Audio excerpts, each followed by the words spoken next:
Well, good evening, folks, and welcome along to round 6 of the RaceRoom GT Esports Masters Championship. I've got those words the wrong way around. It's the first time this season. It's a lot of words to consider, though, and it's a lot of action that we've had so far this season. It's been so awesome seeing so many drivers coming up, but we are very much in crunch time now. Only 2 more rounds to score points to try and secure your place at the live final at the Tuning World Bodensee. Today, it is round 6 of a total of 8, a total of 7 of this online season. And today we head back to Germany for a German doubleheader to the Sachsenring. It is one of the most challenging circuits on the tyres, believe you me. We are going to be seeing perhaps not so much pit stop variation today as we have seen previous in the season, just by value of how tyre eating this track can be. Over 3 kilometers in length, plenty of elevation changes galore only contributes to the tyre issue that both the Porsches and the Corvettes, the more favoured cars of this season, are going to be facing up against. We do have some other manufacturers in there as well, of course, but that's very much been the story of this season, a season of which both of us have been enjoying very much so, as well as you guys at home. And let's introduce ourselves. So if this is the first time that you've been hearing our lovely voices, it's James Kirk, myself, Robert Wiesenmüller himself, and Rob, the Sachsenring. Definitely a real headache for a lot of these drivers. You look at the track layout, you look at the track map, and you say, surely it's going to be a track which the Porsches are going to like very much so in the first sector, the Corvettes in the second sector, but let's be real here, both cars are going to be struggling in one of the most demanding circuits that this calendar has to offer. Hello everyone, hello James. Yes indeed, this is probably the most demanding track on the calendar, the penultimate round, and once again we're looking towards 15 minutes of qualifying and then directly afterwards 60 minutes of racing action. It's gonna be a true spectacle here. 1 mandatory pit stop for the drivers around the Sachsenring. Yeah, and I think we can see a lot of drivers pushing to the limit here on the circuit and maybe losing it here. You can see this Corvette already a little bit sideways here. At the moment still in the practice session.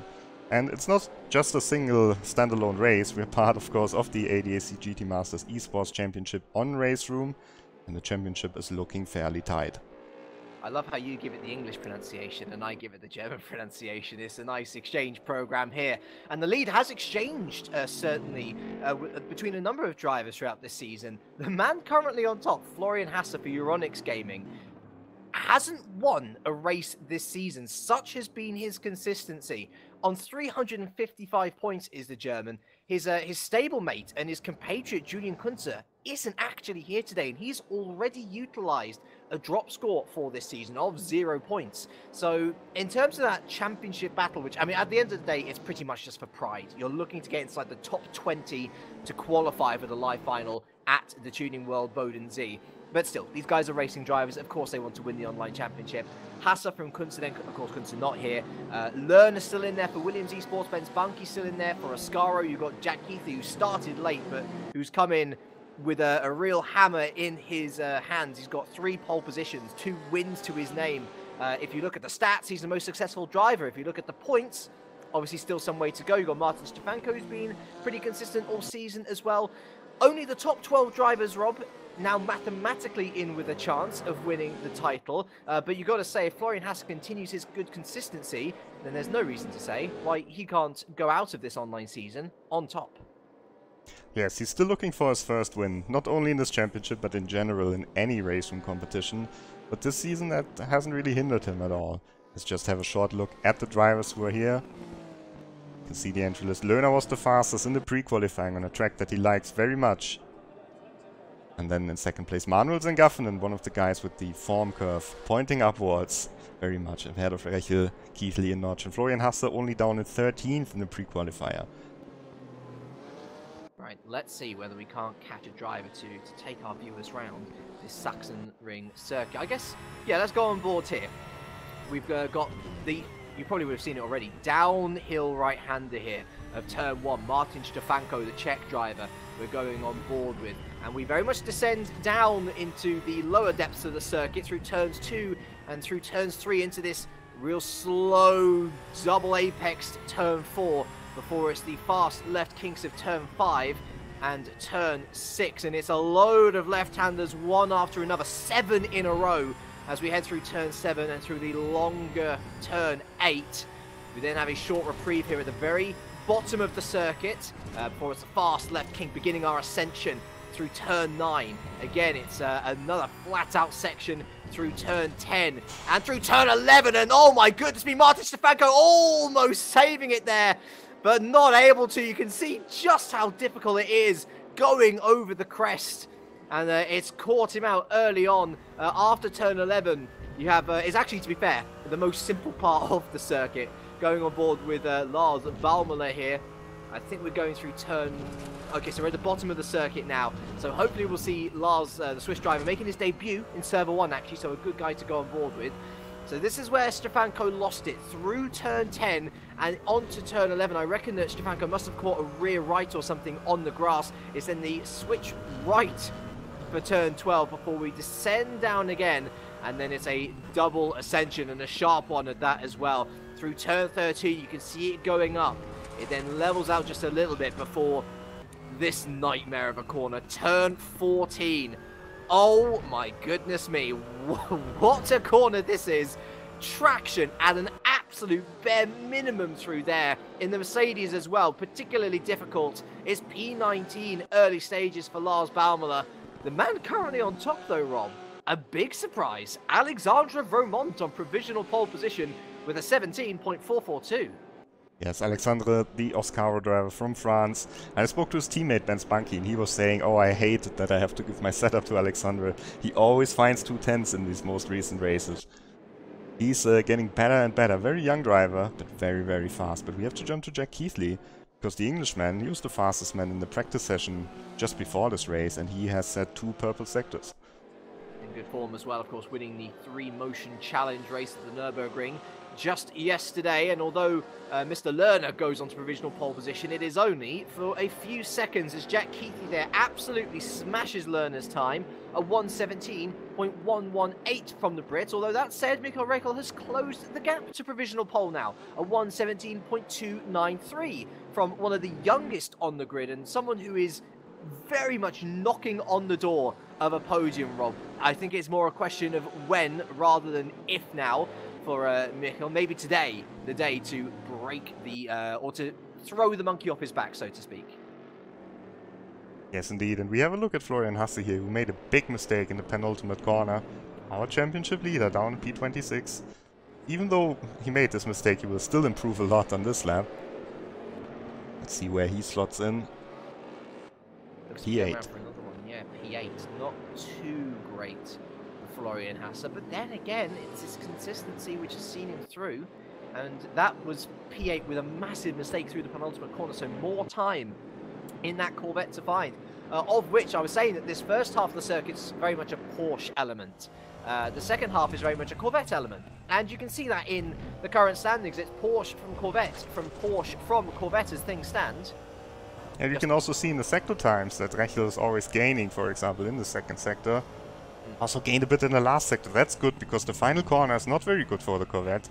Very hard to get the power down there. Funny enough, despite 3 green sectors for Mikael Rekel, he didn't actually improve upon his overall time. Very strange indeed.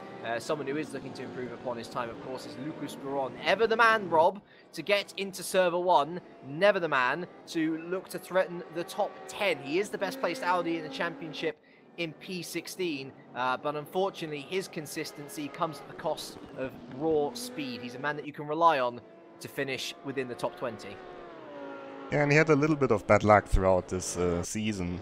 Let's see if he can improve. Hasse improves into P4 and immediately gets jumped by, I think it was by Bunky. Yes, Bunky into P3. So the Oscaro drivers looking pretty strong after they've been beaten by Euronics in the past races in the Corvette battle. Still no one within a 10th of Jack Keithley, however. The Brit looking to secure his 4th pole position this season. As I say, it's a little bit more equal in the wins department, but even there, Jack Keithley wins with 2 to his name. Moritz Lerner deciding not to complete that lap. He seemed to be going quite well, but ultimately gave up the ghost as Bernard Vella looks to come into the pits as well. Yeah. Yeah. So as things stand, with just under 8 minutes of qualifying remaining, it is Keithley still on top from Rechel, Banki, Vermont, and Hassa rounding out your top 5. One of the new, the debutantes for this round of the GT Masters Esports Championship. We did see him, if you guys were watching the 3Motion Challenge yesterday, a slight little snippet of what Risto Capit, the Estonian, has to offer, running in his native ACR Zach Speed Mercedes. So I feel, unfortunately, his total pace may be a bit hampered on this occasion by choosing to run with a team that he very much runs for himself. But yeah, Risto Capit currently P12, not too bad at all for his debut in the championship. Yeah, and he's the best placed Mercedes at the moment. Now P12, 1 place ahead of his teammate Alan Pinches. And these two, they are supported by the real Zach Speed team that everyone knows from the real GT Masters Championship. So good to see the connection here. Our third Mercedes on the grid. This is this guy here, Lars Baumler. Really struggling down there in P28. But again, another guy who took part in the 3Motion Challenge yesterday. And also another guy with a real motorsports experience, driving in the Formula Remus Junior Trophy. And he actually won it in the last year. He's comparatively, by the rest of the field, an old man at 25. But don't let age put you off thinking that these guys are fast. Even down in P28, Lars Baumler is still a threat to be reckoned with. And I'm certain that even if he doesn't do too well in qualifying, he'll be looking to make his way up throughout the race. Currently last on the grid is Alexander Kremarski, another one of our debutants, the Russian, down in P29. There should be 30 cars on track today, but sadly missing one. As Adam Pinches just rounds the final corner, you can see the snap there just by getting the last corner wrong. And so sadly for Pinches, a good lap seems to have gone about... What's right? Oh, Keithley improved 17-0. Yep. That's what I was getting so flustered about. I saw Keithley getting some good times in. And goodness me, that's translated to a strong time indeed, a 17.063. So knocking on the door of the 116s. Close, but no cigar. As again, it seems a little bit wasteful to get so close to the line, Rob, and then just abandon the lap at the very last moment. But people need to get their timings right as we finish the session near enough in about 5 minutes' time. And of course, just a reminder to you guys who are new to RaceRoom Racing Experience official qualifying sessions. Once that timer hits 0, that is qualifying done and over with. There's no chance to finish the last lap that you're on. You got to time it to the timer. The guy who's missing this time, this is actually the Brazilian Vini Oliveira. Maybe he got caught up by the time zone change. And Spunky certainly did not get caught out. P3, that's very, very strong. And a little bit disappointing for Hassa and Löhner, I think, only on the 3rd row at the moment. Yeah, I think Löhner will be looking to improve upon that 17.3. Mind you, again, we look at how close the times are, Rob. You have to go all the way down to P24 to find yourself outside of a second of Jack Keithley's pole time. Yes, it looks like a strong pole time comparatively because he's got 2.5 tenths or so on the rest of the field. But goodness me, is this still tight. And once again, Jack Keithley just showing what is possible in this Porsche. It's way ahead of the 2nd fastest Porsche, Moritz Löhner in P6, and then Ivanov is the 3rd fastest Porsche in P8. Capit actually improved into P11 ahead of Stefanko, so very, very good performance by the Estonian. Oh, and Rechel, it's a nice slipstream here. I don't think he was held up by the Corvette ahead of him. See if he can go to pole position. No improvement even. That's a shame for Michael Rechel there. It's another decent time, but running out of time to set a better lap. And what's that I hear in the distance? Is that the cries of the people asking for a balance of power patch? Well, actually, we do have an update for you on that. Still to be decided on as to what's actually going to happen from the series directors. But the patch is supposedly coming next, or this coming Thursday, I should say rather. So that puts it in an awkward spot, doesn't it, Rob, of being after when everyone would have qualified for the final round of the online season, but it's going to come before the race itself, so it should be in action. So I guess it's going to be an interesting choice for the series directors as to whether we say qualify with the car that you want to, race with the car that you want to, or qualify with the car that you want to, and then regardless of what happens in the BOP patch, that's what you're stuck with come race day. Yeah, we will see. I mean, only one race left afterwards, and then the final event at the Tuning World, where we will also drive 3 races and not just 1. So definitely will be in place for then. And Jack Keithley, just look at this first sector. Oh, he's staying in 4th gear here. That was very interesting. You could hear the engine getting very, very, very loud there in the limiter. A little bit slower in the 2nd sector, but just the precision from Keithley. It's always remarkable to watch. It's a nice penultimate corner there, coming up to the final. Let's see how he traverses this one. Goes very wide out to swing it into the apex, and he's taken that corner as well as I've seen anyone today taking it, honestly. Staying to the outside of the pit wall here. Can he improve upon his time? No, he cannot. 2 minutes remaining, and that is going to be Jack Keithley done in qualifying. He won't be able to get 2 rotations of this circuit in from here on out. And it is now pretty much a race for everyone else out on track to try and get the best position that they can. Jack Keithley still holds a 2/10 plus advantage over anyone. Can anyone even touch that? It's looking more and more unlikely as time progresses. Florian Hasse here putting in a personal best sector 1, a personal best sector 2. He takes up an ultimate corner well. He might get a little bit of slipstream from the Corvette ahead as well. You can see just taking that corner a little bit less aggressively than Keithley. And so the car looks a little bit smoother than what Keithley had. He goes up to the pit wall as well. If there's enough fuel on board that car, he can go round again. And he can potentially improve on P2. A 117.266, still 2/10 away from Keithley. But that's a good improvement for our championship leader. David Noj up into P8. Martin Stefanko up into P9. Time's coming thick and fast here at the Sachsenring. Yes, that was exactly what Hasse needed. P2 now ahead of Lerner. Also, well, he's behind Keithley still, but also ahead of Bunky. So ahead of 2 of his main championship rivals. And with a teammate right behind him.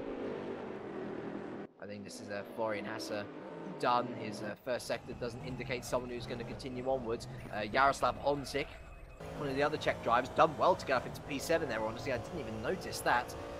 But the guys still running inside the top 10. Not really. Well, there's not many of them to try and challenge Keithley at this stage. Teot goes up into P13. Good effort there from the Monogas driver, of course. Hasse, he's not running anymore. What about Rechel and Banky there in P3 and P4? Who's just coming around the final corner? Here comes Rechel, but again, his first and second sectors have not been good. The official graphic coming up now to confirm things, but I'm pretty sure, yeah, Banky's done, Rechel's done, and so taking his 4th pole position of the season, it is Jack Keithley from championship leader Florian Hasse. Michael Rechel and Benz Bunky make up the 2nd row. Romont rounds out the top 5. Yeah, good performance. Moritz Lerner only in P6. This will be difficult for him, for the guy who's 3rd in the championship. Then Honzik, Notch, Stefanko, Ivanov, Baldi, and Risto Kappert, very respectable P12 in the fastest Mercedes. Let's talk about Manuel Zengaffinen, P2 in pre-qualifying, all the way down in P14, I think it was, I saw him in. Come the end of qualifying. Very disappointing indeed. A reminder of your championship standings, of course. Florian Hasse up on top. Julian Kunze not here today, so we can effectively rule him out of any championship contention. A reminder that it's 100 points on offer for a win, but then again, if you finish the race, you score points. And so you can imagine that that 100 points gets diluted pretty slowly over the, what is now 29 positions that are up for grabs here today. Yes, indeed. And we will see. Florian Hasse with a large gap already. We'll see if he can extend that gap maybe, or maybe what Jack Keithley can do. So we're getting ready for the start of the race. So no warm-up lap here today. The red lights illuminate above the drivers, and we are all ready to go. That's one of the quickest race starts we've had all season. Completely caught off a couple of the guys in the midfield. Slow starts there for Jack Keithley. No such issue whatsoever. He is able to defend off Florian Hasse into turn 1, but who's that who's made a brilliant start? I think it's Romont who's up to P4. Ben's Bunky really caught out. Down the order to P5, maybe even P6, P7 as Jaroslav Honzik looks to get it through there. Looks like I think Lerner's around. Is Lerner around there in the middle? Yes, it is Lerner. I saw Kramarski going off earlier through turn 3, but Lerner got caught up there. His car looking in awful condition. And is that going to be Lerner out of the race? Yes, it is. Our first retirement. And it's the man who's P3 in the championship, Rob. Massive connotations in the first 30 seconds. That's so difficult for Lerner. Only one of 2 guys to even go off here in the at the start of the race. Otherwise, it was pretty clean start. Kramarski was off as well. And for Lerner, for one of the guys who really needs the points here to stay within a shot of the championship, out in the first corner.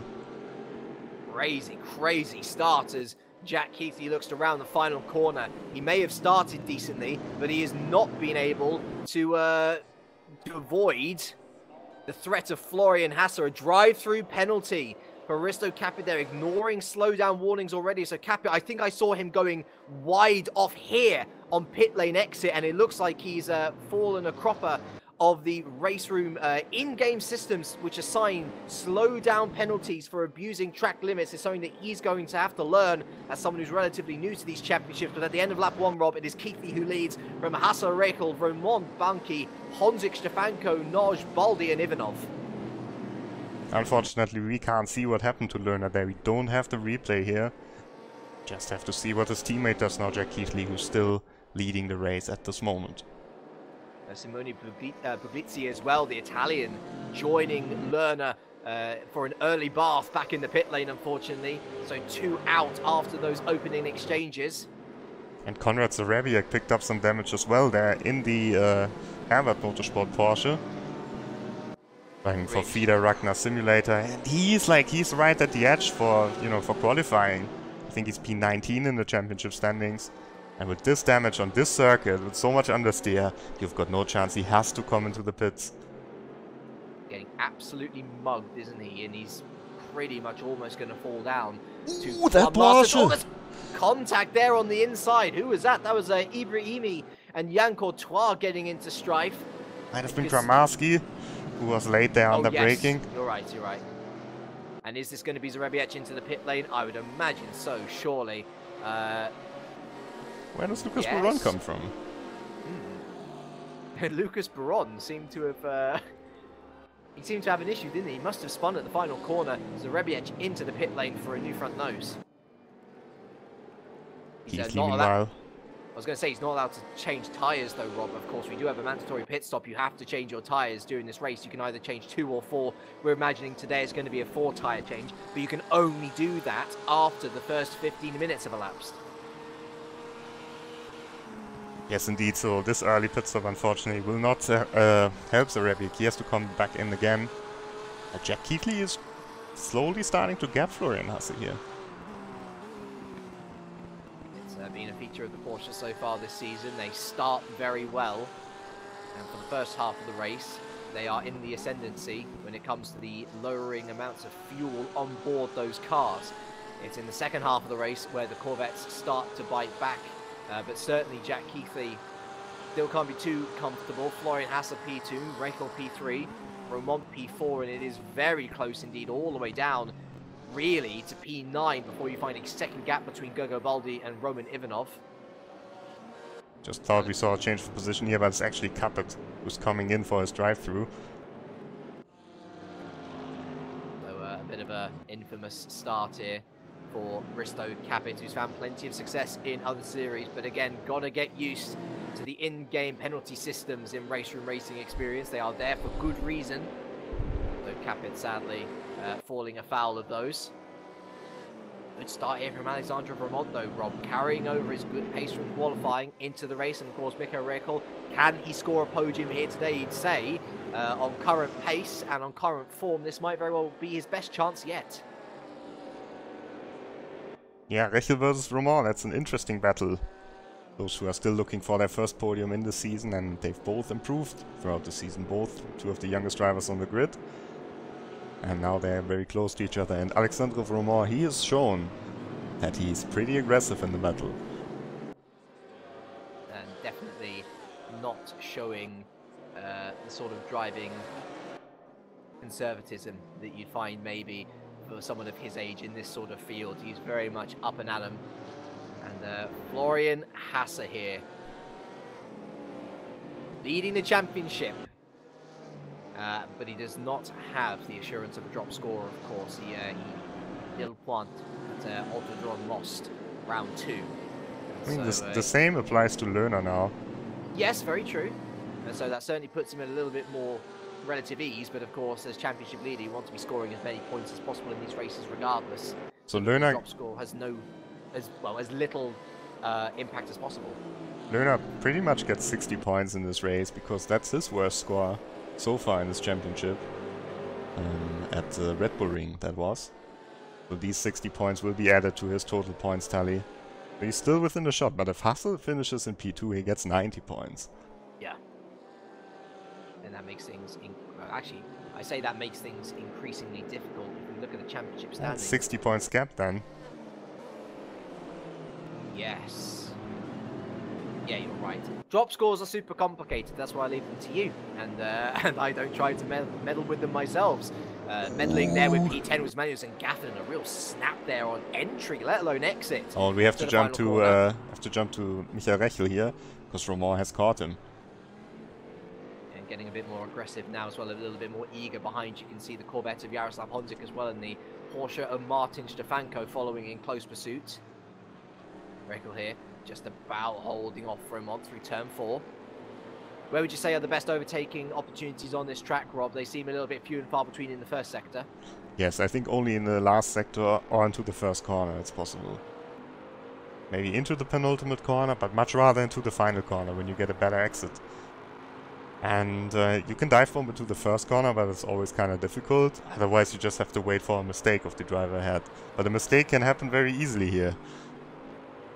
In terms of a pit stop strategy as well, given that it is arguably the most demanding circuit, if not the most demanding circuit on the tyres, you can see actually there Romont flashing his lights. He's basically letting Rechel know, I'm coming up for an overtake here, so be careful, I might throw a move up the inside into turn 1.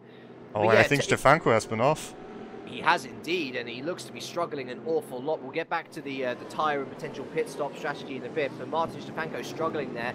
Back on the road, looks to be okay now. Dare I suggest that might have been a screen freeze or wheel issue. Either way, he's been relegated down to P13, unlucky for some. And just running ahead of the fastest Mercedes, Adam Pinches, who surprisingly has his best race of the season on this circuit. Did not expect that with the Mercedes. Kind of off-put there by the retirement from Lerner and the drive-through penalty of his teammate Risto Cappi. I say teammate, of course. No teams championship in the RaceRoom GT Masters Esports Championship. They are, of course, still affiliated to their various teams. Looking at Risto Cappi now battling alongside. Look at this. We can't say this too often, can we? Audi versus Mercedes. But yeah, there are stablemates effectively. So these guys will all be practicing with each other, helping each other on the setups in most cases. But there is no teams championship to speak of. So in terms of team orders and such, that's very much an internal affair rather than a public, we could do better and gain more points for the team affair.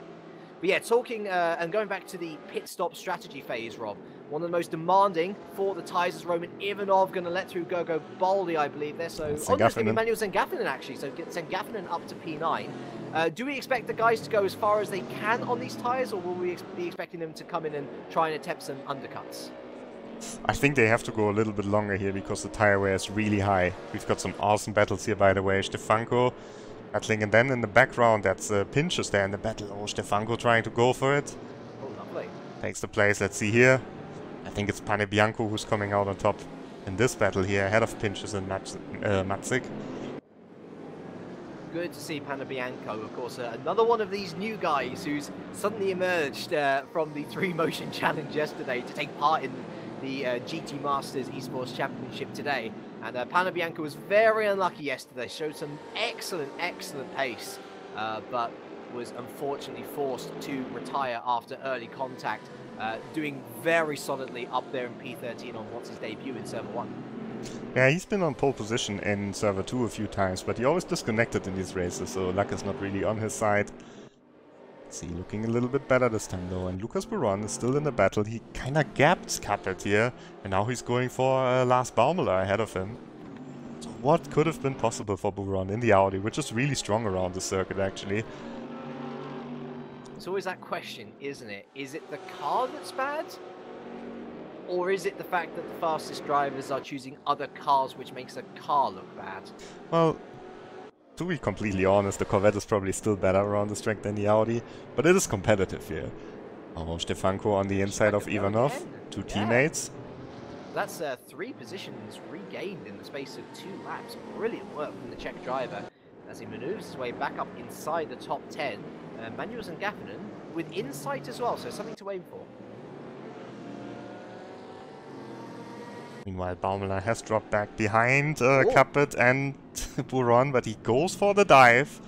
Leaves the inside wide open and Capet back through. So Rebic meanwhile retired as well. Yep, that's no surprise. He was so far behind and a pit stop behind as well, so probably... But mind you, if he'd made it to the end, he still would have scored points. I'm wondering whether it would have just have been worth grinning and bearing it. Besides, you never know. There might be future retirements as well, so only done himself harm by retiring. Yeah, I'm not sure if he had more damage, of course, but Zareviak 19th in the championship, Puglisi 17th. And that's two drivers that are right on the edge. That puts drivers like Benedek, like Ibrahimi, like Bernard Vella, who are sitting behind him. Pinches as well, 25th, Matzik 26th. All these drivers will gain a lot of points here. Yeah, they're all in the midfield as well. Pinches, Matzik, Benedek, all pretty much running line astern, actually. 14th down to 16th. Back up to the top, though, and it's still Mikko Reckel here in P3. Florian Hasser has escaped him. Jack Keithley has escaped all of them. Pressure very much on for the young German, who's now hosting a train of three. Honzik and David Naj, actually. Oh, and that's a sideways moment! And that's a disappearing car! Alexandre Romont is out the race! Oh, and he's been collected! He's been collected, sorry, I thought he'd retired. Oh, he's been collected by Baldi there. Sorry for the camera there, it's stuck on the, the wrong camera. There was a bit of a timing glitch I saw with the virtual transponders, I guess, going a little bit awry. But yeah, that was a sideways moment turning into a spinning moment for Romont, the hapless Gergo Baldi, running straight into him. He's down to P15. Romont rejoins in P14, both of them with significant front-end damage. Yeah, and Baldi once again catches a spun car. That's not the first time that has happened this season. I think it was Romont the last time as well. So both of them big damage, and both of them, they don't have to wait so long until the pit window opens. And of course, they lost a lot of time. They lost pretty much their chances here of a great result. Honzik promoted up into P4 because I think Bunky had to wait there. Yep. The pit. Oh, look at that. The Porsche having no mercy there. Carol Aldi's coming in. Oh, it's just shy of the pit window as well, Rob. If I was him, I would have gone round for another lap. Yeah, not sure why they're doing this. Benedek now up into P14. It could be impossible, of course, to bring the tyres round for 45 minutes, but I would have said it's worth the risk, honestly. I mean, maybe they can do a two-stop now. Maybe it kind of makes sense on this track. They pit now and then they pit at the end of the pit window. So it could still work out in a way, but still big loss for Baldi and for Vlomont as well. Who are both still very likely to qualify, even though they might get no points here or just very little points. But still a big setback for them. And so the top 10 order has changed as such. It's Honzik now in P4. Bunky down to P5, of course, forced into avoiding action. Naj in P6 and Gaffin in P7. Stefanko with a good recovery after that early issue P8. Ivanov P9 and Guillaume Teot up into the top 10 with Francesco Panabianco knocking on the door as well there. And look at Adam Pinches too. P12 as Gergo Baldi confirmed a retirement. He wanted to see no further part in this race. He's out of the race, and Romain now came out right behind Keithley, ahead of Florian Hasse. So he's basically back on track where he should be, albeit a lap down. He even gained a place if you talk about it like this. Yeah. Here another awesome battle. Ibrahimi trying to get past Courtois. Courtois with one of his best runs of the season. Usually one of the guys who gets spun around in the first corner. I don't know, it has happened a few times already to him this season. This time he's holding on for a top 20 position. And as the ticker times over to 45 minutes remaining, you will see there on the timing tower the red beacons illuminating to the side of the drivers and their gaps to each other. Once that turns green, that is a effective confirmation that a driver has pitted for tyres. It is their one mandatory pit stop that they've got to complete now in the next half an hour. And as Rob mentioned earlier, we're expecting all these drivers to go as far into the race as possible, purely because the tyre degradation is so effective, or is so damaging to their race pace, that in all honesty, trying to effectively cause an undercut on someone else might end up damaging you for the last 10-15 minutes, because you would have burned through the tyres so much so that by the end you'll have even less pace than at the end of your first stint. It's a real knife edge around here at the Sachsenring, and it's going to be fascinating to see when everyone chooses to pick their moment. Of course, someone's moment is here. It's Guillaume Théot, the Monegasque, who's not really challenged too much for top honours this season. But the Ascaro driver is looking very handy indeed now, thanks to the errors and misjudged errors of others. He's up into P10. He's not going to be afforded too much comfort there, however. Of course, Francesco Panebianco, after retirement yesterday in the 3-motion challenge, looking to put things right here today with a top 10 potentially on the cards for him. Yes, Théot is at the moment in P28 in the championship standing, so that could put him in a position where he can actually qualify for the final. Good to see him there. Also another guy in server 2, Tomasz Tumidajski, P32 in the championship. He's leading the race there. You can watch that one on the YouTube channel of RRVGT.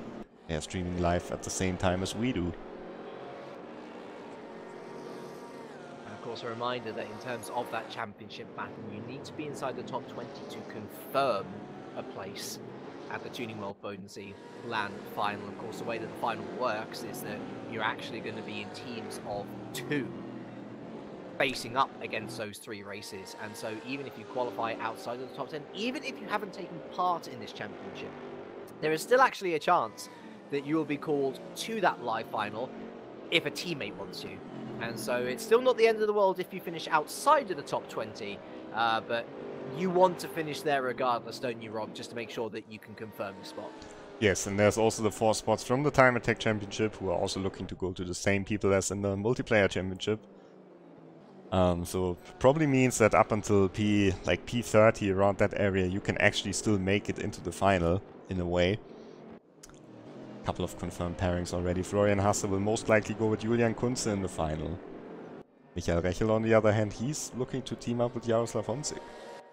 These 2 behind each other on track at the moment. Lots of possible driver pairings. I'm sad that I'm going to be missing it, certainly, but I'm going to be excited to watch it back. I'll hope to, at some point, watch it back on the YouTube channel. And it's worth subscribing as well, not just for recent RaceRoom broadcasts, but we've got a lot of past content on there as well. And of course, little videos go up as well for new content to the RaceRoom Racing Experience Simulator.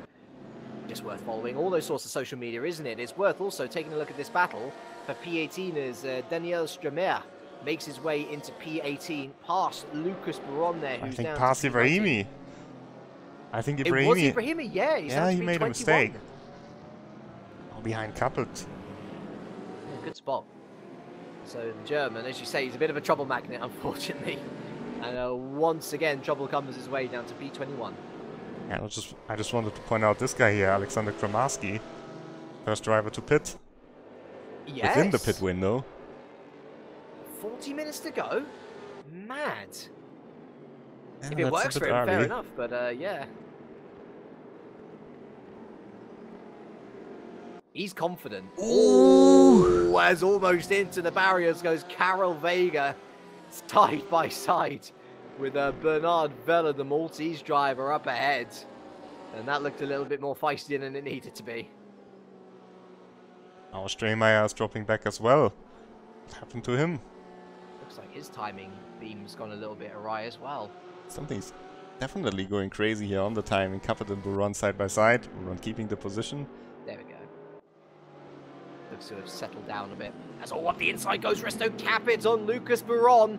And that was a lovely late maneuver from the Estonian, who has confirmed that move.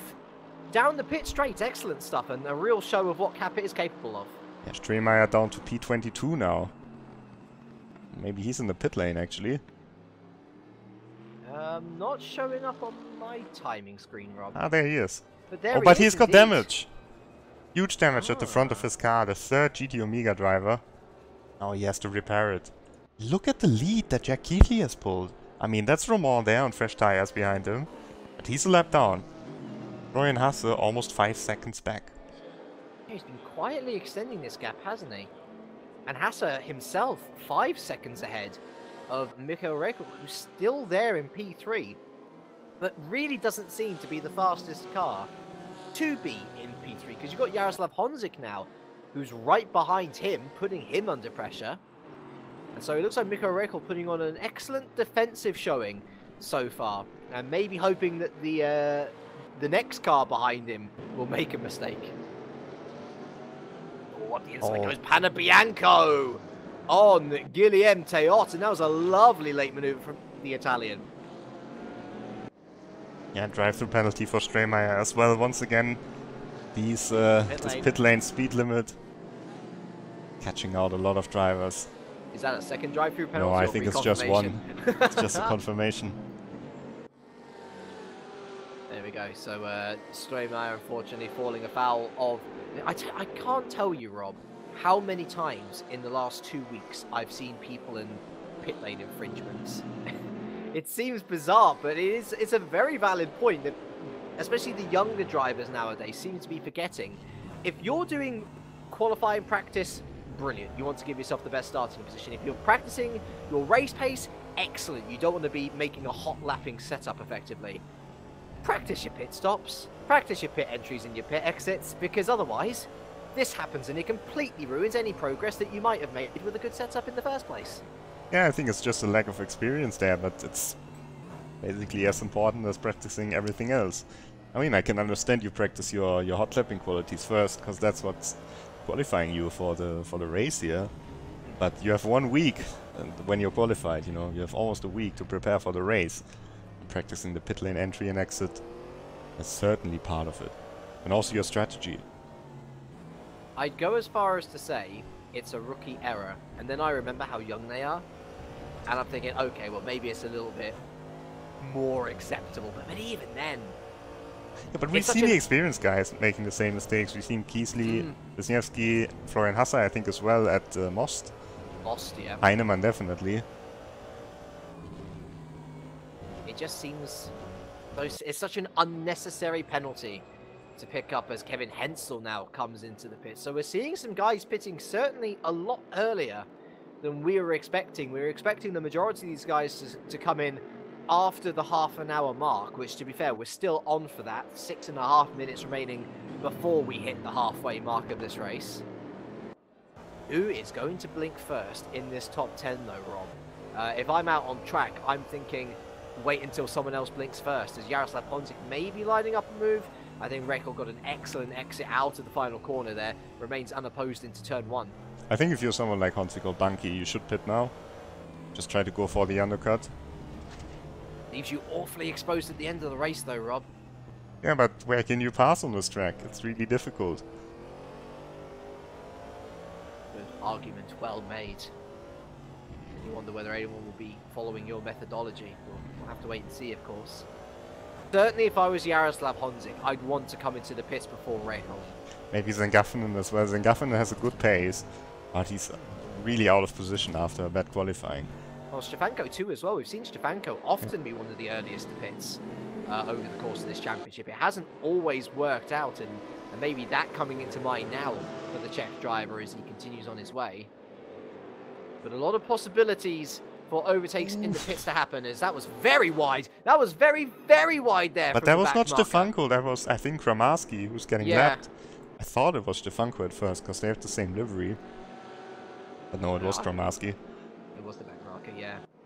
So maybe just some theatrics of avoiding action there from the Russian. There's round for another lap. Everyone seems to go. Oh, there's a Porsche in the pits. There. Is that Kramarski? No. No, it's Stefanko. It is Stefanko. So I was saying, wasn't I? He's coming relatively early.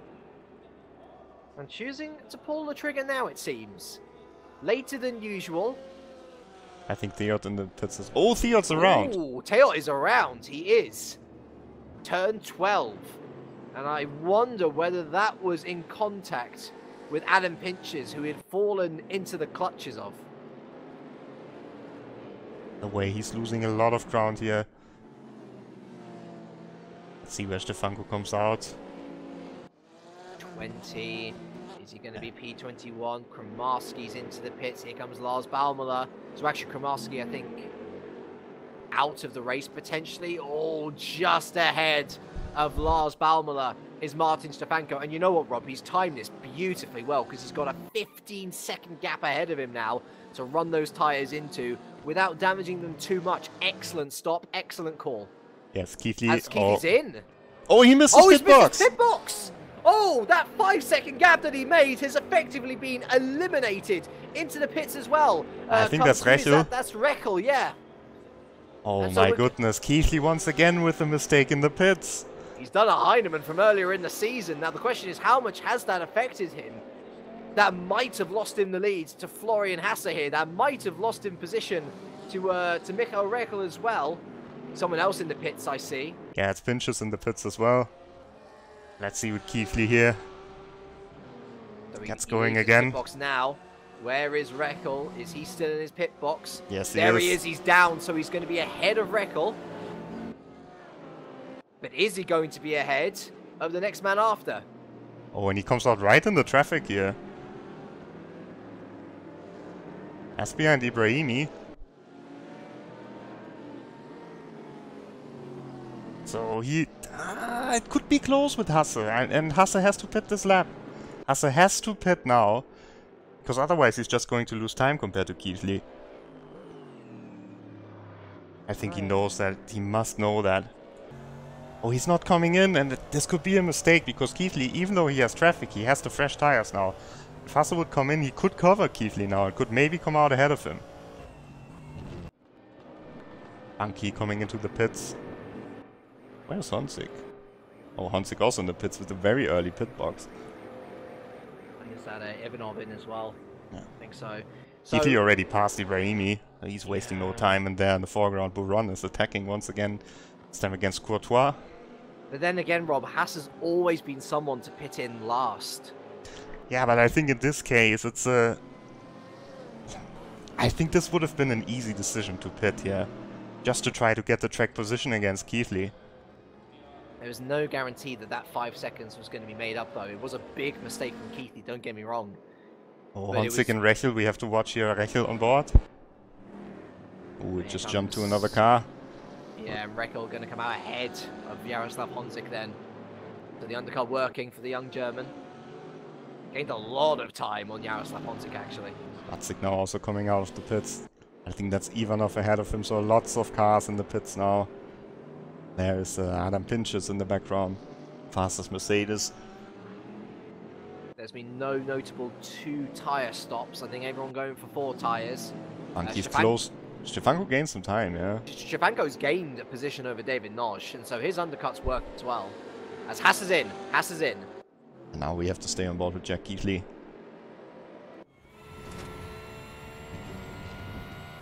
Clean track for Keithley, and I think Keithley is going to come out ahead of Haas. I would think so as well. So Gaffinen into...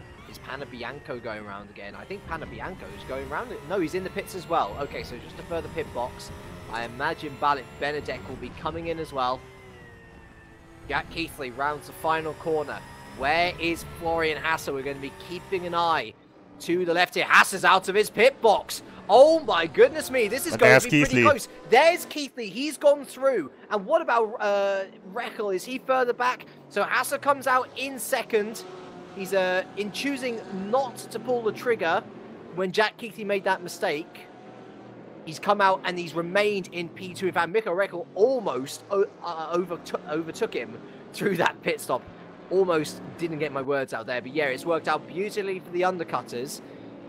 Florian Hasse's advantage is that he's going to have 2 laps fresher tyres for the end. As we've seen so far though, Rob, overtaking is difficult around this circuit. And so, I don't know, did Jack Keithley regain 5 seconds in the space of 2 laps? I don't think so. I think Florian Hasse has made the right call here. Had he pitted in direct response to Jack Keithley's mistake, it's looking like he would have come out behind him regardless. Maybe you're right, but I still would have gone for it in this scenario. Let's see how the race goes on, but either way, Keithley didn't really lose any time, even though he made a mistake there.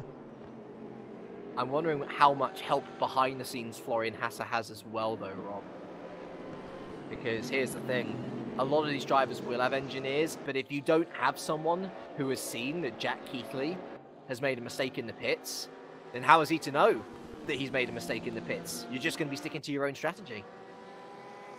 Yeah, that's true as well, but I could imagine that someone from Euronics is watching this broadcast here at the moment.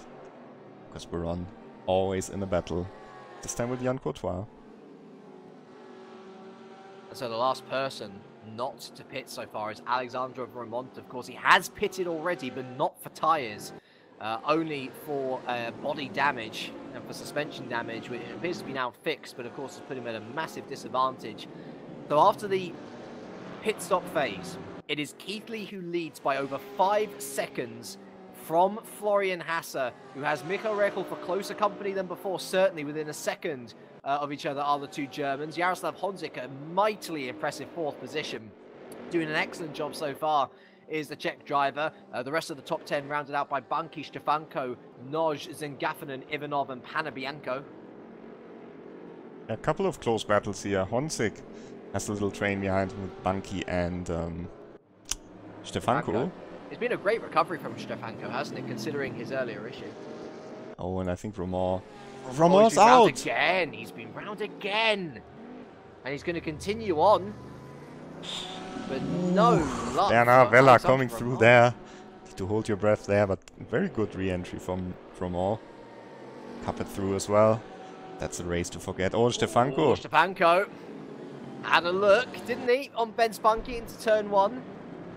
And so this is going to be helping Jaroslav Honzik. Martin Stefanko's pace looking excellent, and especially after being one of the first pitters as well, doing very well, using that undercut on most of the guys ahead of him to his advantage, as almost side by side they went through turn 5. Looking eager is Martin Stefanko. Yeah, I think the timing is seeing him a little bit further ahead than he actually is. So the positions are changing sometimes. Buron meanwhile got past, I think it was Courtois. Oh, and Baumler off the track there, letting them through. Romont is either into the pits or fully out now. I think Banki has a pretty high ping because his car is moving a little bit funny there. And I tell you what, that's not the first time we've seen Ben Spunky with a high ping either. And if memory serves correctly, the last time that he had this high ping issue, he ended up disconnecting from the race. Of course, we hope this not to be the case. Of course, anybody who watched the Formula 1 earlier will know that we've already had enough heartbreak in one day in motorsport. I'm not going to look for another guy to have some heartbreak here. Ben Spunky doing very well in P5. A strong presence in this championship. The reigning EWTCR champion, of course. He's a staple of the e-racing scene at large. And hopefully it is just a fleeting flirtation with the high ping issues. Those battles further back. Do not get fooled by the timing there. Stefanko still behind Banki. But here's a close battle. Vella getting passed by Capet, who's recovering. What could have been possible for Risto Capet without his drive-through penalty? I mean, how long would that have taken?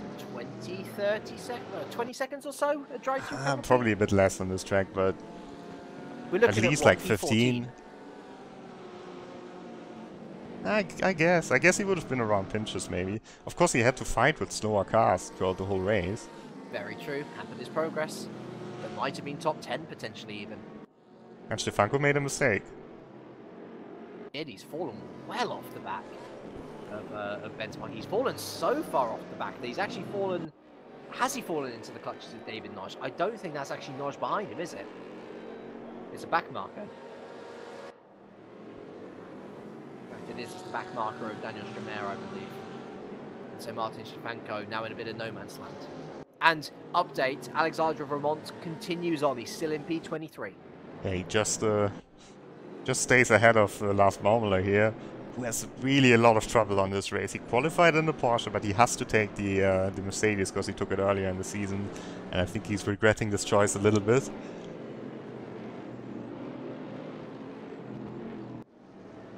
This one here, the best Mercedes in the race. Adam Pinches, ACR Zach Speed P12. Best result of the season, I think. Yeah, I think in terms of how solid he looks, this is certainly the Adam Pinches that we're more used to seeing. Yeah, and this car on the Hockenheimring, I tried it already with the new BOP. This car can win for sure at the Hockenheimring. So we will see in the final race and how strong Pinches and Capet will be there. He had a great midweek performance that I watched, actually. Admittedly, it was in Formula cars as opposed to tin tops, as Manuel's in Gaffinen looking up the inside of David Naj here, another guy who's having his best race of the season so far as well. But I think Adam Pinch is gaining a lot of confidence from that midweek performance. Yeah, and I think with the improved Mercedes and the pairing Pinches Capet, that could be pretty strong in the final for ACR Zakspeed. It's not been their year, ACR Zakspeed. They've lost drivers. Yeah, they had Jack Keithley back in the day.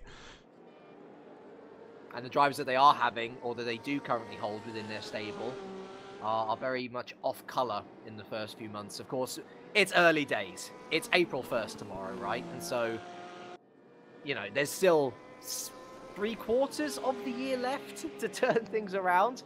And of course, this is just one championship out of many that ACR Zakspeed take part in, so no real need to worry just yet. I mean, you've actually got to look at someone like Jaroslav Honzik, don't you, who had a miserable first half of 2018, was nowhere near the pace or the positions which he was regularly racing in through 2017. Second half of the season, one win, completely changed around his form, and now look at him now, flying high, flying consistently in the top 10. Yes, best performance of the season for him as well.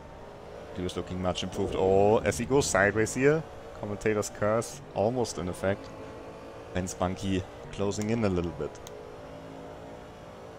Of course, the Slovakian will be very happy indeed with a P4. Just looking towards our championship standings again. So Florian Hasser would remain in the lead of the championship. Of course, Kunsen not here. Lerner retired. Banky, the next one down there. But I'm pretty sure that Ben Spunky is going to be overtaken in the championship by Jack Keithley if he's able to maintain this first position, of which is looking stronger and stronger by the minute, Rob. His gap now 6.5 seconds. So Banky would get 75 points if he finishes in the position in which he is right now. I would put him at 395. Hasse would be on 445. That's 50 points gap. I imagine would this put Honzik up into the top 10 potentially? Yeah, it will certainly put Honzik up in the top 10 because Wisniewski and Brzezinski are both missing today. And it would put Keithley into second. Yep. So if he but still, it would still be 30 points. A bit of lag for Banky there. Let's jump to another car. 30 points though, I mean, could be possible.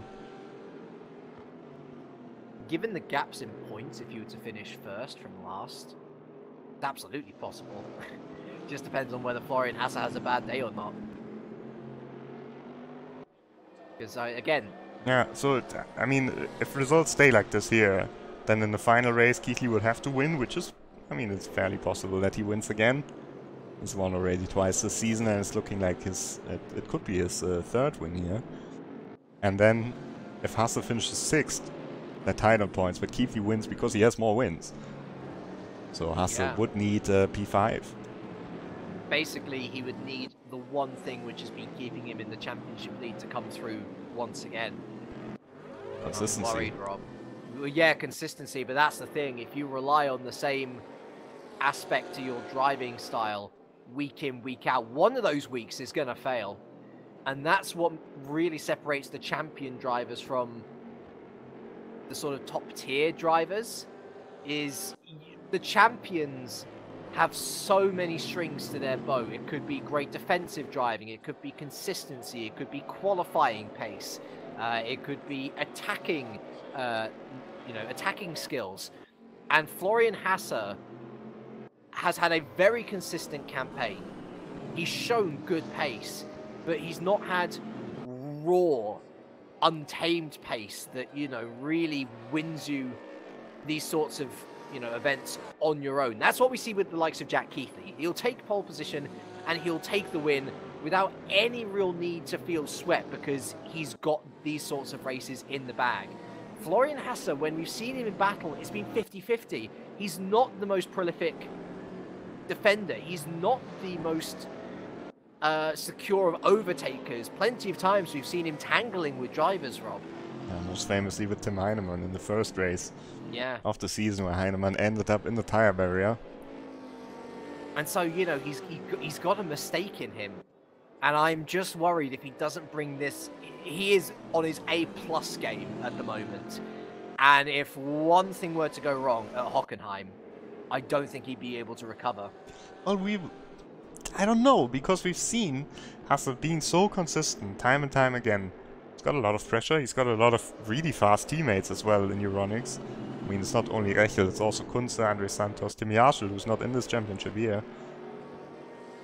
So, yeah, he's really established himself as, you know, as the #1 driver of Euronics in this season.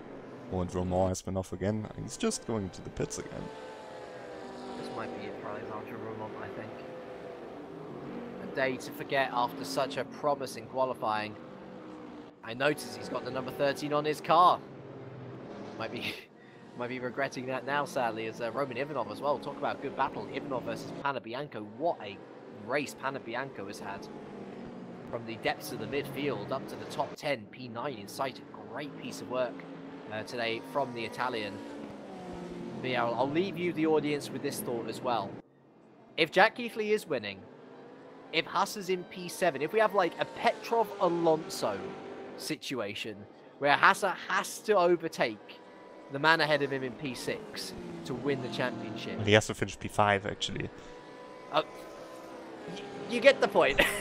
Regardless of connotations, if he has to overtake someone to win the championship because Jack Keithley is winning, would he be able to do that? No sweat, no pressure, or would he crack? It's a fascinating situation potentially going into the final race if it does happen. And we will see what happens in the final. Maybe there's a surprise. Maybe Ben Spunky can have a word in the title fight. He's close to Honzig on track at the moment. Also not so far away from Rechel, so maybe he can get onto the podium even in this race here, and this really changes things. Oh, Panabianco. I thought he was having a little look up the inside of Roman Ivanov. He did seem a bit far back, and so he was just taking a tighter apex in. But Roman Ivanov, by not taking a tighter apex, Rob, by remaining ahead and just consistently taking his own line, he's conserving the tyres a lot better, actually. And so maybe a long-term game from the Russian in play.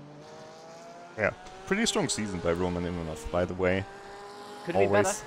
Could have been better, yeah, but he's not so experienced as most drivers around him, I think. He's been in a couple of races of the Mercedes AMG e-racing competition. And of course he raced in the Russian Porsche Esports Championship. But it's not like Jack Keithley, who was doing every race from race there is, pretty much. He came under a lot of criticism at Autodrome Most, where he underfueled, and so he basically threw away a top 5 by not calculating his fuel amounts correctly. And I feel like that was a little bit unfair, because his race up until that point had been amazing, and look at that. Just by keeping so calm, you have someone like Panabianco eager to get past, making a mistake on the final corner. He survives another lap, and the end is in sight, Rob. 15 minutes almost on the clock remaining. And a similar situation can be said of Jack Keithley, driving so beautifully well. A 3rd win of the season. Looks all but assured at this stage. And once again, Jack Keithley, when he's on track there, he's just repeating his lines, repeating his laps. He's making no mistakes at all. Going past, I think Romont there. Yeah. There's a lap down now. Continuing on again, though. Like, fair play to the lad. He's gonna get those points at the end of it. Oh, Pinchas has gone past Matzik. Yes, he has. He's gone past this the camera odds as well. is really not doing us any favors. I think Matzik had a bit of a moment there, because, as I say, Pinchas has passed Teot now as well. And so, Adam Pinchas up to P11, albeit he's now 10 seconds off the back of Panabianco in 10th. But yeah, P11 for Pinchas would be a sweet relief after what's been an awful season so far. Yes, and maybe something happens ahead. Then he would move up into the top 10, of course. Zengaffinen and Notch, that's a battle, for example, where something could go wrong. When you look at Notch's season, There was always something that went wrong. If you look at Norge's career, Rob, there's always something that's gone wrong, unfortunately. Oh, I remember in the Esports WTCC when he was on the front row at Sonoma and then crashed into the pole position guy in the first corner and was out. That seemed like such a long time. It was a long time ago, to be fair. It was, what, Yeah, it's 2.5 years ago. Yeah. Crazy. Not the luckiest guy, David Notch.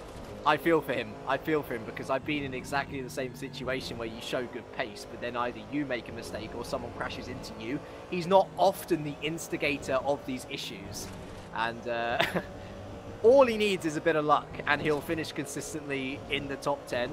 And I hope for his sake that we've not cursed him now, because he's a good 5 seconds off Stefanko, so I think P7 probably the height of what he's going to be able to achieve here.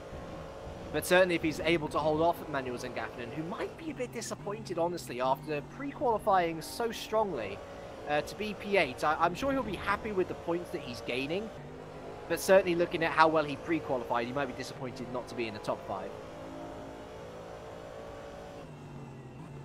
Yeah, indeed. Zangaffinen also getting better and better each race. The Swiss driver. Hopefully we'll see him at the final. Points should be enough now after this race already. It stays like this. And I think Michael Rechel is getting caught by Honzik and Banki. I was going to say, Rob, that gap has been coming down ever so slowly. And so Michael Rechel, who looked so strong after the undercut attempt, it's in this part of the race where that strategy might come back to bite him. Because now the cars behind are going to start to enjoy their tyres a little bit more lap upon lap. You saw, guys, how quickly those tyres were degrading, especially near the end of the first stint.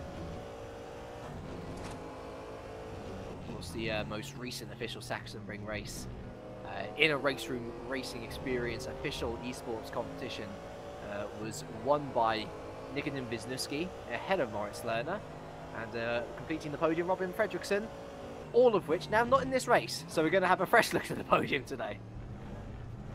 Yes, indeed, it could be Rechel's first podium. Just jumping to Zangaffinen because he's going for a move now. On the inside against Notch, bit of contact there. Lovely stuff. Was a switch back, although look at Naj on the inside of turn 3. Looking to hold his line, but then it switches back once again. A bit of contact on entry, but Manuel Zangaffinen is through. Good battle, good respect, and a good win for the Swiss driver who's up into P7. Don't think Notch can counter this here. Zangaffinen with a little bit better pace here. And you can see very smooth on the throttle actually out of this corner. Slowly gapping Notch already, but we have to jump back to Rechel because he's now under a lot of pressure by Jaroslav Honzik.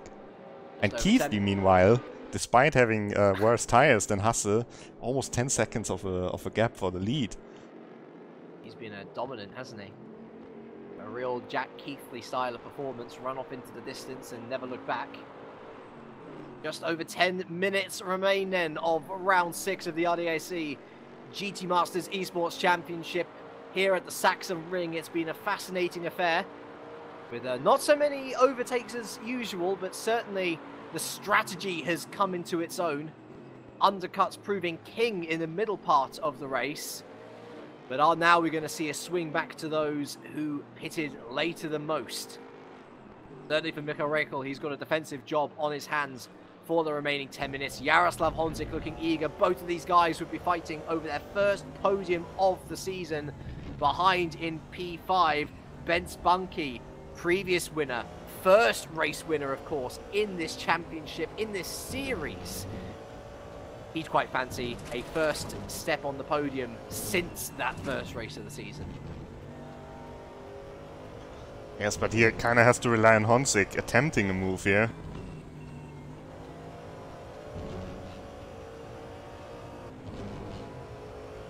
Would be very difficult for him to make a move on his own. Honzik is certainly close enough now. Where to try and overtake though, turn 1 I think he has been could the try in the favourite. final corner. Depends on this entry though, Rob, and the exit in particular. See there, it's a decent entry. It's not a great exit. Mid corner, though. he's good, but I think this is Rechel has to defend here. Yep, and he goes to the inside immediately. Jaroslav Honzik will be forced to look to the outside. You can see here Rekel going to the middle of the track. That's a good defensive line from the young German. Jaroslav Honzik going to attempt the cutback here. A bit of contact on exit. Rekel through the switchback of the corners is able to keep it ahead for now. It does seem only like a matter of time though, Rob. Jaroslav Honzik definitely the faster of the two. Ben Spunky, another factor to consider in this three-way fight for the podium. Yes, indeed, and that was quite an aggressive move by Honzik, trying to go there for the cutback. But Rekel, he has learned how to defend.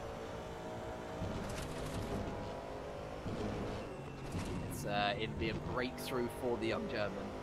Jaroslav Honzik, of course, one of, if not the oldest on the grid here today. I don't think he's the oldest on the grid. No? I'm almost certain a couple of guys were in their 50s, because that's the cool thing about sim racing. Even if you're a bit older, you can still compete. All right, we'll go with the more, with the more definitely ambiguous, one of the most oldest on the grid then. Definitely twice the age of Rekel. Well, yeah. That's crazy to think, isn't it? That he's double this guy's age. Could be his dad. Well, yeah? I mean, yeah. Oh no, that's a stretch. That's a real stretch. That's a bit of a stretch. Double the age, though, definitely. As I noticed that Alexandre Vermont actually has finally chosen to retire from this race. He's had enough. Jaroslav Honzik has not had enough, though. He wants this podium. But once again, Rekel's just taking a beautiful defensive line. He doesn't need to move off it, Rob, and it's doing him the job so far.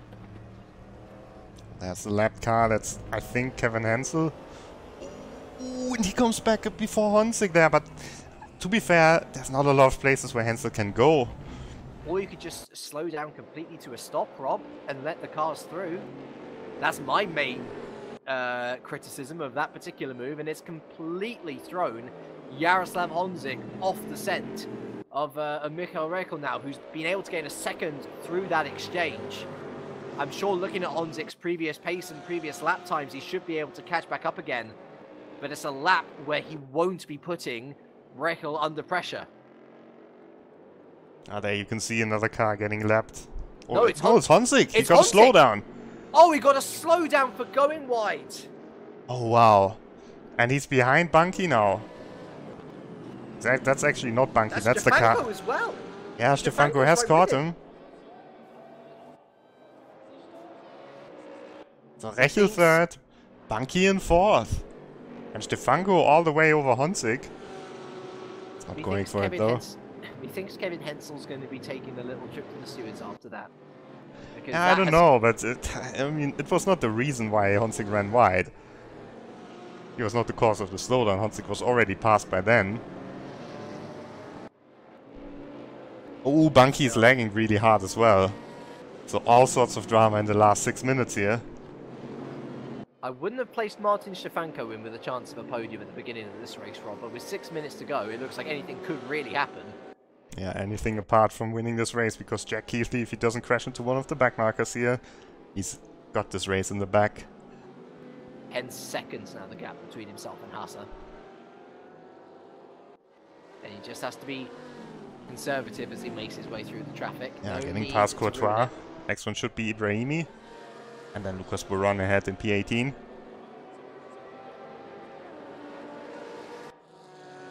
Pervious once again has been Jack Keithley.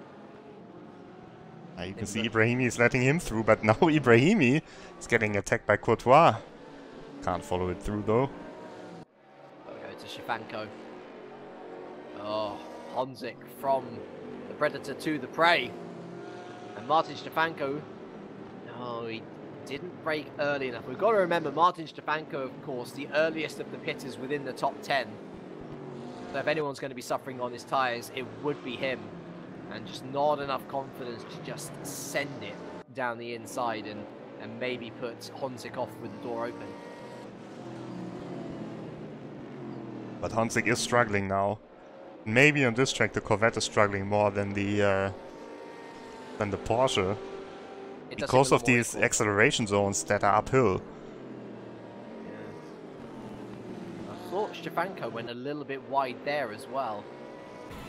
I do wonder whether he's picked up a slowdown penalty, because I'd imagine if it was anywhere that Honzik picked it up, it would have been there, surely. Oh, I think Honzik picked it up here on the exit, on the left side. Of course, anybody who'll be watching the stream will know. Stefanko has to live there a lot. Has to wait a long time to go on the throttle. Oh, and Notch? What happened to Notch? What happened to Notch? Oh, he's been round. What happened to Notch? That was crazy. That was the most amount of lag I've ever seen in a RaceRoom race. So wait, is he back? He's back in P8. Yeah, he's just continuing. So yeah. That was crazy. Bizarre. He's not lost a position. Yeah. Okay. Moving on. And to Mikko Rekel, who through Honzik's slowdown penalty has kind of been given a bit of breathing space. Honestly, Ben Spanky has been closing, but much slower than Jaroslav Honzik before him. And so with just 3.5 minutes to go, podium within the young German's sight, and you wouldn't say that he didn't deserve it, Rob. Did a flawless race so far, no mistakes at all, solid pace, not quite as strong as Kiefli and Hasse, but still very good performance from him. Oh, and just looking back here, that's Martin Stefanko, and behind him, that's Manuel Zengaffinen, who's flying once again at the end of the race. When the car is getting lighter, Zengaffinen is just getting faster. He is right with him within a second now on Martin Stefanko. Only 3 minutes to go. Yes, oh, and Pane Bianco, I think he just tried it here against Ivanov as well. Up to P10. 16 seconds over Adam Pinches in 11th. Yeah, but Pinches with the best Mercedes. Good performance, P11. He will be happy about that. He brings it home. Let's see. I reckon we're going to get maybe 2 more laps here. Dependent on where Jack Keithley is. Of course, there's this great battle we're looking at for P5. Oh. Let's just have a look at Jack Keithley, because we haven't talked about him so much. It's going to be close as well, isn't it, for that final lap? I think it might be 2 more. Yeah, I think it will be 2 more, because they're still driving lap times around like the 1:18 area at this moment. Maybe yes, 1:19. Yes, 2 more laps. So penultimate lap then for Jack Keithley, but what can you say that hasn't been said before about him? He's just had one of those days where he's been absolutely untouchable. Even with a mistake in the pit lane, he's got a 10-second gap on everyone. Yeah, and I think it sends a clear signal to everyone else coming towards the, the final event. Even if Keithley's maybe not gonna win the online championship, he's looking like the fastest driver in this championship for sure at this stage. I mean, Kunze might have a word with him there. Hasse, it's been more the consistency over. Stefanko was trying here on the inside of the first corner against Honzik. Well and truly with them as well. But yeah, Honzik very much now looking the slowest. And Stefanko, he's protected his tyres so well to be attacking at this late stage. Yes, he was the first one to pit. Within the top 10, of course. Yeah, I think Kramarsky was the first one in general in the pit window, and then of course Romain, who had all sorts of pit stops, and I think Zarebiak was actually the first one who drove into the pit lane. Oh, Zengaffinen in the background, he's looking as well. In a day where we've seen some big names out as well. Lerner, Baldi and Romont amongst 6 retirements today to drop out from the race. But starting his last lap now is Jack Keithley. Another pole to win conversion awaits him at the end of the next minute and a half. 3 wins out of 6 rounds, out of 5 contested. Oh, Zengaffinen! Zengaffinen sends it up the inside of the final corner. He saw an opportunity, and the 2 of them are going to go side by side. Zengaffinen ahead on the straight. It wasn't clean by any stretch of the imagination, but the door was left wide open. Stefanko now going to throw it back up the inside of turn 1 to try and retake that P6 position. Honzik laughing off into the distance as the 2 behind him go into battle. And I think that the second of the Czechs is going to remain ahead. Great effort from Zengaffinen to try and catch Martin Stefanko out. But Stefanko has plenty, oodles of experience behind him. Did well to hold on to P6. Oh, David Notch, once again with the lag moment. We're not going to focus on that. No idea what's going to happen there, if he comes back or not. Going to focus on Michael Rechel, who has to defend against Ben Spanky now as well in the last moments of this race. happening. Noj is back, but in P10, oh, it's very unsure. Rekel going to remain in P3, but we've got to go up to the leader now, because rounding the final corner, crossing the line, is going to be Jack Keithley. 3 wins for him in the GT Masters Esports Championship. Another pole-to-win conversion. He moves up to second in the championship. Further back, it's Florian Hasse who comes home second. Rekel third, but up the inside goes Manuel Sinkaffinen on Martin Stefanko. The two of them are going to go side by side across the line. It's going to be Martin Stefanko who comes home just in P6 behind Rekel, who takes his first podium in the series. Bunky 4th, Honzik 5th, Sinkaffinen 7th, Ivanov 8th. With Panabianco P9, Pinches is going to finish home in the top 10, would you believe?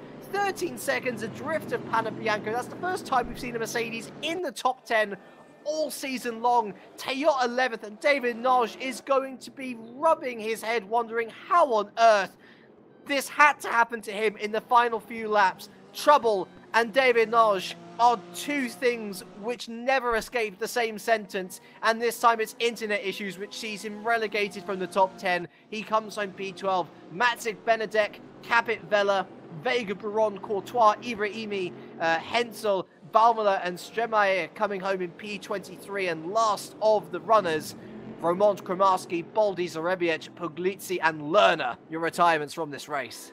Oh, 30-second penalty there for Capit in the end, so perhaps a slowdown once again. Something at the pit stop, but Keithley wins. Congratulations to him. Dominant performance once again. What a pace from the Williams Esports driver. Florian Hasse, though, in the prime position to win this championship, despite finishing only second once again. And Michael Rechel, congratulations to him. His first podium in an official RaceRoom League race. His first podium in the GT Masters Esports. Ahead of Bunky, Honzik, Stefanko, Sinkaffinen, Ivanov, Panabianco and Adam Pinches. That's a brilliant couple of drives from Panabianco and Pinches, certainly. Ivanov as well with the top 10, great to see. Honzik up in the top 5. Excellent work from him. And Martin Stefanko, don't forget, with early issues, recovering up to P6. Rekel, great to see him on the podium. Of course, Hasse, that's his 5th podium of the year. No wonder he is leading the championship going into the final online round of the season, Rob.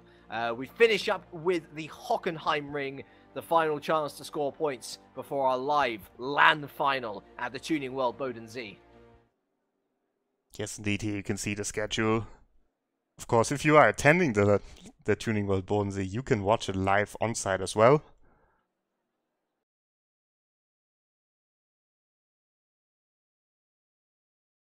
Yeah, it's all coming to a head now, isn't it? It's last chance saloon for these drivers to try and get themselves inside the top 20. It's last chance saloon for anybody to try and overhaul Florian Hasse from that top spot. Who is going to make the final moves? Who is going to end up on top? That's something that you're going to have to find out in a week's time. Rob, it's exciting. Do you have any predictions? Oh, I think for the championship, it's very hard to bet against Florian Hasse, and I think for the race win, it's very hard to bet against Jack Keithley. Let's find out, shall we? In a week's time. For you UK folks, of course, remember the clocks change tonight. And so it's going to be a slightly different time for you guys. Keep an eye on the RaceRoom Racing Experience official Twitter page for confirmation on the European time, just so that you can get your timings proper and correct. You do not want to miss it. It is round 7 of 8. It's the final round, of course, of our online season. The online championship is decided there and then, so don't miss it. That much is for sure. I'm not. I've been James Kirk. He's not. He's been Robert Wiesenmüller. And from all of us here, we hope to see you next week. It is a very warm goodbye.